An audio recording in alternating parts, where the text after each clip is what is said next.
ये एक तार आ गई जी, ये दूसरी तार आ गई और ये तीसरी तार बाईपास हो रही है। हाँ जी, ये बाईपास हो रही है जी जी, और ये बाईपास हो रही है। ये डायरेक्ट चली गई है, ये वाली नीचे चली गई, ये नीचे चली गई, ये अंदर जा रही हैं जी, तीनों बाईपास हो रही हैं तीनों तारें।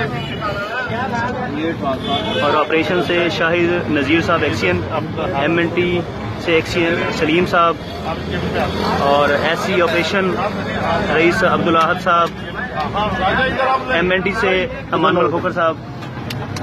जी जी बिल्कुल।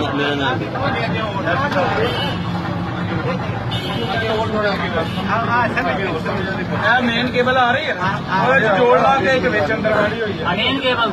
मेन केबल तो ज्वाइंट है। मेन केबल एक है, तीन अंदर जा रही है केबल, एक है अंदर जा रही है, एक है अंदर।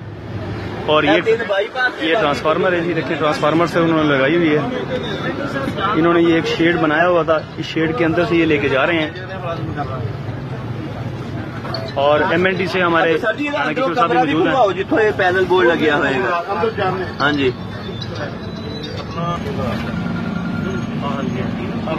ऑपरेशन से SC रईस अब्दुल अहद साहब, एक्शन ऑपरेशन शाहिद नज़ीर साहब, एक्शन MNT सलीम साहब, और एक्शन सर्कल मुल्तान से अमानुल खोखर साहब और राना किशोर साहब यहाँ मौजूद हैं बमाए टीम। और ये बहुत बड़ी चोरी है आइस फैक्ट्री की, बरकत आइस फैक्ट्री है जनाब, बिहाड़ी। अफजल और बरकत दोनों सेम प्रिंसेस जनाब चल रही थी। ये ट्रांसफार्मर है जहाँ से इन्होंने डायरेक्ट लगाई हुई थी, ये बाईपास है।